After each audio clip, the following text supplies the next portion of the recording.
A couple of weeks ago, I tried to convince chess.com that MartinBot was a grandmaster. While I was unsuccessful at the time, I asked you guys for suggestions, and you guys came through. You guys came through with a whole lot of suggestions. Thank you guys so much. So today I wanted to try going through some of your guys' ideas and seeing if any of them could get chess.com to call MartinBot higher than 2,500. So let's get to it, I guess. The first idea that I saw was play the worst moves possible. If we play the worst moves possible, maybe chess.com will think that Martin did a little bit better.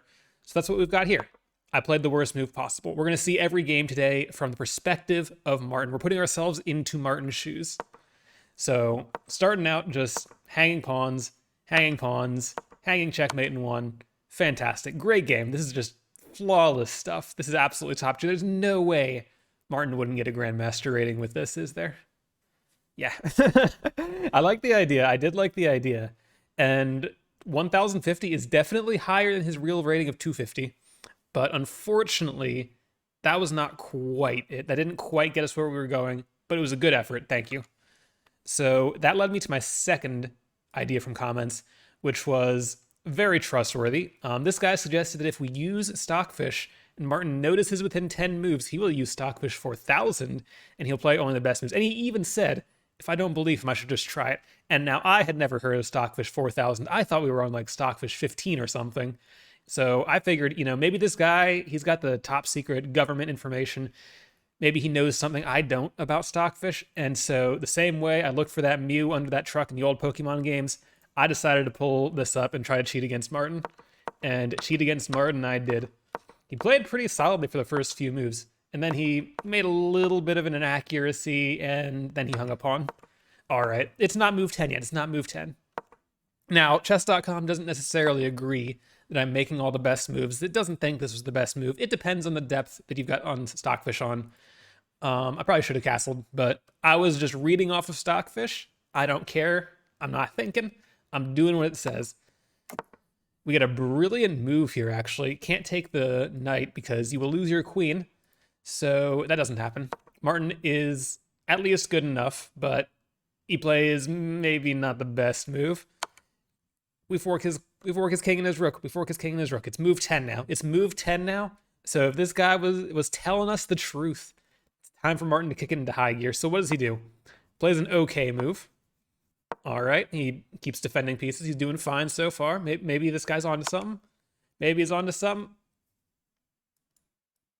Maybe he's not onto something. Maybe this is only okay because you were already dead lost. Maybe you should try not hanging your queen. But okay. It was already a bad position on move 10. We can't really fault Martin. Maybe he's just doing his best here. So he does his best, and he develops his bishop, and hangs another fork. He hangs another fork, okay. And then instead of staying alive, but mostly lost, he decides to also hang mate. So maybe this idea didn't quite work out, but I had to try it. The guy said, if I don't believe him, I should try it. I didn't believe him, so, I tried it. This game, though, Martin got a rating of 800, a little worse than our first attempt. So still a little further away from what we're going for here, but it's not a bad attempt, honestly. 800 is definitely above Martin's rating. He's supposed to be a 250, so I don't know. Maybe there is something to this. Maybe there isn't. The third idea we had was what happens if we pull up the game, one of the games we played last time, but we analyze it without the ELOs included. So I did exactly that. This is exactly one of the games that we had in the last video. Again, from Martin's perspective, you guys may remember this if you saw the first one. Hung a bunch of stuff, got the knight trapped in the corner. We're going to just blaze through this. There wasn't too much to see here. We've seen this game before. But this time, there was no ELO included.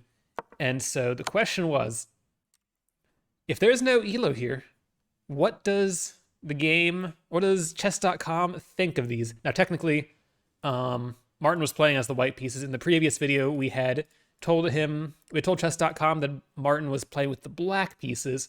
So really, if either of these players got a 2,500 rating or above, I'm going to call it a success.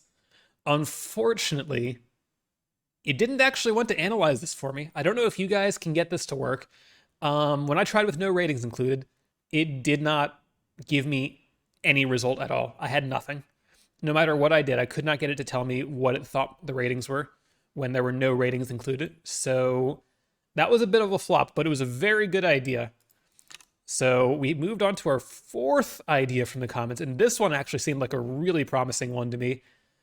Open a game, let Martin play one move, resign. He's got 100% accuracy, guaranteed to be good. Now, if you remember from the last video, we did find out that the players' ratings, they have a pretty significant impact on what the game evaluates it at. So what did we get here? We let Martin play G3, we resigned, and unfortunately he's still capped at 1650.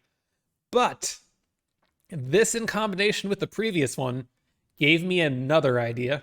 I wasn't ready to give up just yet. Just because we're still hard capped at 1650 for Martin here, that doesn't mean there's not a solution.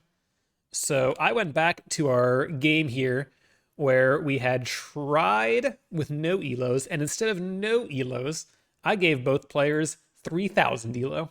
We got 3000 elo for black, 3000 elo for white, and this is the same game. This is exactly the same game. We already looked through this. So now remember, Martin was playing with the white pieces here. We told chess.com that Martin was playing with the black pieces previously, but in this case, what did we get?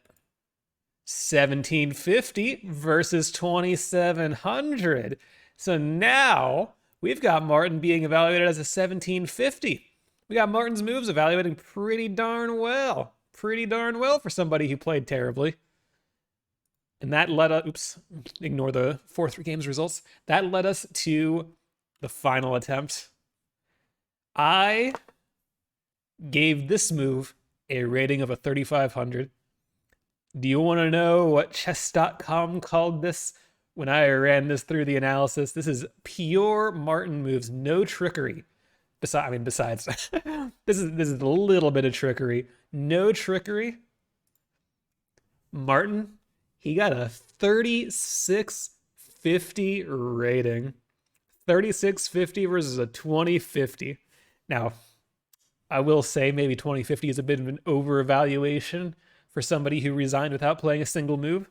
However, MartinBot has officially reached his rating of 3650, putting him almost on the same level as Stockfish, putting him way above any grandmaster. Stockfish, move over. MartinBot is the new king in town. That's all I have. Thank you guys for your suggestions. We did it. Our boy Martin here, he's moving up in the world. Thank you guys so much. Have a good rest of your day. Take care. Bye-bye.